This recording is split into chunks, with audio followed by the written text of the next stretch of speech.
is going on, guys? This is your boy Almighty Cam TV, and as I promised earlier today, I was gonna bring you, and I am, the first attribute update of my 7'3" stretch god, man. And I just want to throw a disclaimer. I feel like, and I know a lot of YouTubers say this, and a lot of people, you know, just in general, they have the best stretch big, but I feel like I have the best balanced stretch big. That's something I just really like to focus on, because some, you know, with these archetypes, there's a lot of things they can't do. Like, stretch bigs definitely have a limitation. You know, you look at the Caps, they can't dunk. They're not inside presence. They're straight perimeter. They're straight shooters. They don't have good layups and dunks. You know, they have a decent rebounding, not the best, but as a center, not the best, but they have a decent rebounder. They have average defense, and you know, pretty much their playmaking is little to none. So, but personally, me, I feel like I have the best balanced stretch big in the game, or I like to call him a stretch god. So as you guys know, I have two centers, and I think these are the two best center builds in the game, which is a stretch and a glass cleaner, which is pretty much the most used build in the game. But today I'm just going to be bringing you the stretch big update.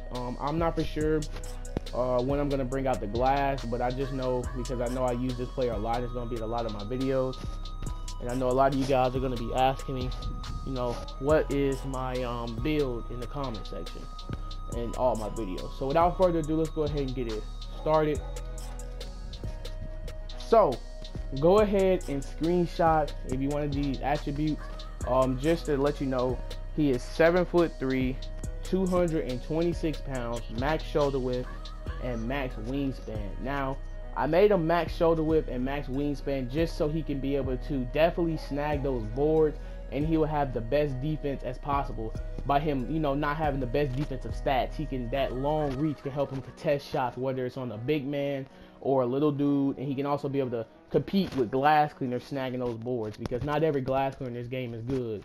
You know, a lot of people get scared when they go up against glass cleaners, but trust me, some people just make glass cleaners because they just want to set screens. They don't know how to rebound. Personally, me, by me having a glass cleaner, me grinding badges, I know how to play glass cleaner, so I know how to snag with non-rebounding archetypes in a sense. But this is the build, so I'm just going to basically go through each attribute, then I'm going to show you the badges. So shot off the dribble is something that I would not pretty much focus on as a stretch. That's personally your personal preference. The only thing that I would touch on shot off the dribble is his shot close, because I think it goes up to between a 70 and an 80. Now,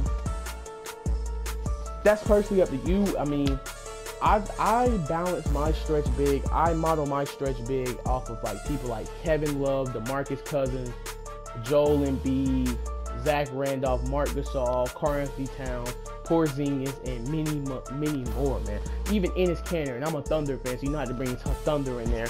My boy Enes Kanter in there. You know, he used to be able to shoot back in the days. Wasn't on the Thunder. He was able to shoot a couple years in the Thunder jersey, but mostly in that Jazz uniform. But still, man, still gonna show support to him. But yeah, layups and dunks. Now, pretty much, I mean, this is up to you. I maxed out layups and dunks because he has a 70 standing layup and a 74 standing dunk. And if you're a guy that boosts, I don't really boost unless I'm playing stage and I know I'm playing against competition, so I have to boost, you know, so I can bring my player to the best of his abilities. That would be a 75 and a 79 standing dunk. Now, I mean, personally me, I mean, yeah, this is something a lot of stretch bigs don't do. They love to shoot. Personally me, I love to win. So if I notice that the dude that's guarding me doesn't have the best defensive IQ, and you know he's gonna play me up tight, I'm gonna straight cut to the basket so I can get an easy standing dunk or standing layup. That's why I maxed out it, because your driving dunk and your driving layup is weak. And trust me, you're gonna miss dunks. I don't understand why they make centers miss dunks, but you're just gonna miss dunks.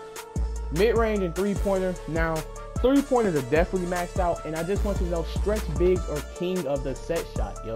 We're not like sharpshooters. We really cannot dribble like that. We need to, if we're standing at the half-court line, bro, you have to respect that and just pass it to us, because that means we know that's our hot spot. That's green.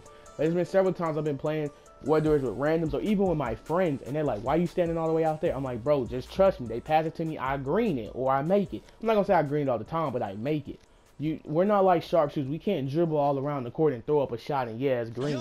Doesn't work like that. We're king of the set shot, and we're better at the three-point line than the mid-range. Now, I do have a 91 mid-range, but this is your personal preference as well, because I have a glass cleaner, I have a point forward, and my point forward mid-range is at an 81 and my glass is at a 72 or 73, and I know I still get greens with a 73 mid-range.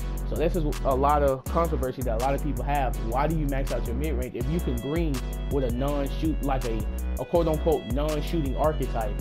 Why do you need to have a 91 mid-range? I just do this to make my stretch better. So if I am at that mid-range, I should be able to green it even. It should be easier to green. You know what I'm saying? It shouldn't be as hard as a glass cleaner to get greens.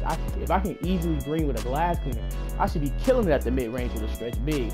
But I'm not a type to take a lot of mid-ranges with my stretch big, unless I realize that, like I said, the person that's guarding me is low defensive IQ. He jumps every time I touch the ball, because that has happened a lot in park or pro-am. They jump, so I step up and I get an easy green. Like I said, if you guys want to know my custom jump shot that I was using, before I started to get into the attributes, if we can get 50 likes on this video, I will release my custom jump shot. And that custom jump shot is good for pretty much every build. I just say it's maybe not good for a glass cleaner, post scorer, any center build, a paint protector, glass cleaner, post scorer, athletic finisher. I think it's another jump shot I have that I think is way better than this jump shot that I'm going to release if we get 50 likes on this video. Now, post scoring, this is the third, controversy of you guys, because I know a lot of you guys may say I don't really do stuff in the post. Personally, to me, I'm 7'3". I mean, like I said, I like to make a balanced character. I think that you should have post scoring as a center.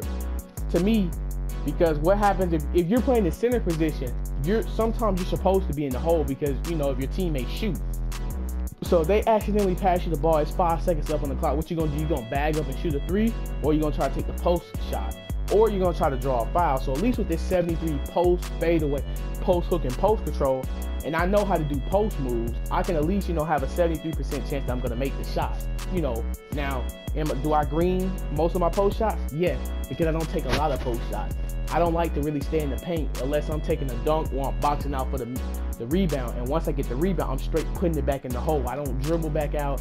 I either pass out to my teammate if I see them open at the three-point line, or I just take the easy dunk for myself and run back down the court and play defense. Now, agility, personally me, and I don't give me hate in the comments, I think if you're not an athletic finisher and you're a center build, what the heck are you doing maxing out your agility, bro, or even touching it? Now, I touched it because I had the BC. I'm not a broke boy, and I'm a stretch big 226, so I thought that I was little. But now, I really don't think you should need agility, which I don't like how 2K makes, a 225 center only have it maxes out a 44 speed, where Russell Westbrook is 6'3", 200-something pounds, and dude flies down the court at a 90-something speed rating. Why do centers that's just 25 pounds more have a 40-something? I mean, Jesus, can we at least get a 70? I'll be cool with a 70. I mean, at least help us out some. But that's pretty much why I say that, it's kind of, that's kind of a waste of money, because it's probably about 40K, and I think your speed starts off at a 30 and it goes up to a 44. So 14 plus 14 speed and it costs 40K. That's a ripoff, man. Strength. Okay, if I ever join a part and I view your 2K player card and you're a stretch big that's 7'3" and you're between the weight of 225 and 235, and your strength is any higher than a 30, I'm automatically blocking you, bro. I don't even have to know you, because what in the heck are you doing maxing out your strength? What are you trying to be, an athletic finisher mixed with a stretch big? I mean, your strength it goes from like a 27 to you have the same strength as a point forward. Key. So if you guys have a point forward and you max out your strength on the point forward, you're an idiot too. But your strength goes up to a 47 or a 48. That is very weak as a center, bro. That is the weakest you can get. That's something that a point guard should have, a 47 strength. You're basically competing with a point guard. So yeah, you're gonna baby a point guard. You go up against another center, you're gonna get killed. Rebounding. I mean, if you don't max out your rebounding, you're just obviously you don't want to be a stretch cleaner. You don't want to be a god on the boards. You're just strictly there to shoot the ball. You don't care if your teammates miss, you're not grabbing the board. You're gonna get snagged over every time. Now, I do know this game is broken. You can have no rebounder and still snag over glass cleaners. There's been 55 and 57 overall that have snagged over me, and I'm like, how in the hell did they do that? But that's because this game is broken.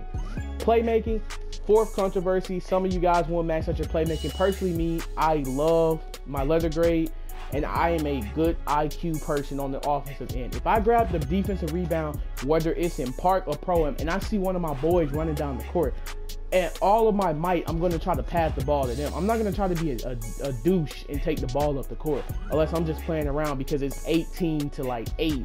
And, you know, I'm a stretch big, so I'm going to shoot that half-court shot. If I notice that it's a close game, I'm going to try to pass it down for the fast break because I would want them to do the same thing for me if it's a close game. I wouldn't want them to take the ball up the court and then we end up missing a key, valuable possession because, you know, I want to be a douche and blow the game. I care about my letter grade, and I care about the win. So, yeah. Now, sometimes, I mean, I have a 69 passing IQ, a 51 passing accuracy, and I still get the ball down the court.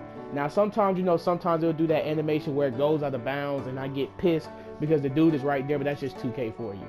And last but not least is defense. I mean, maxing out defense, I mean, this is just, I want to have better defense, but I understand that when you have 0 bars of defense, you don't get broke. I noticed that 100%. When I have 100 bars of defense, all the bars maxed out, I get broke a lot more. It's just fake. But that 74 defensive consistency all the way down to the low post defensive IQ is pretty good. You know, that 67 steal, bronze pickpocket makes you go from a 67 steal to a 99 if you know how to freaking play this dang game.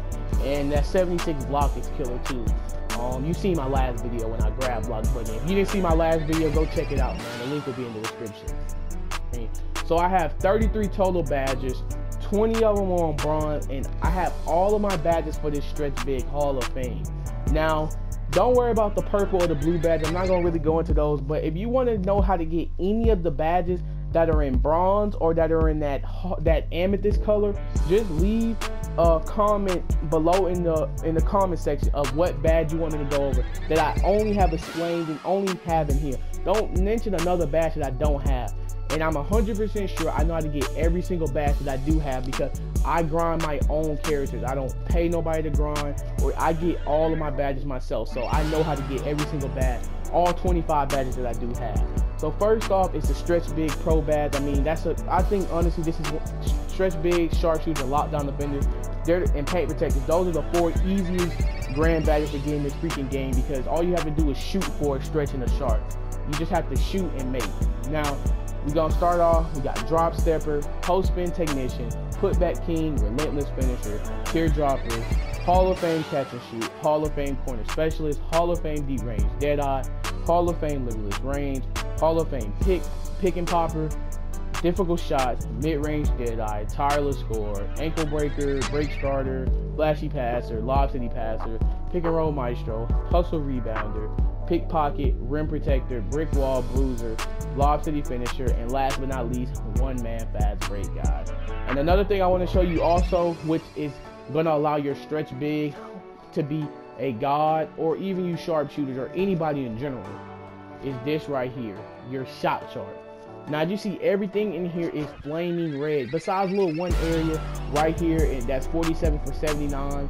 Now that's because I don't really take too many close shots like that. Those are shot closest, and that's why I start maxing out my shot off the dribble, because I do miss a lot of shot closest, and I got it up to a 63, and I haven't really played my career in a minute, so that's why the stats. But look at the percentages, man. Now some of these percentages, you know, may not be, you guys may say, oh, I have an 80%. I don't give a fuck, guys.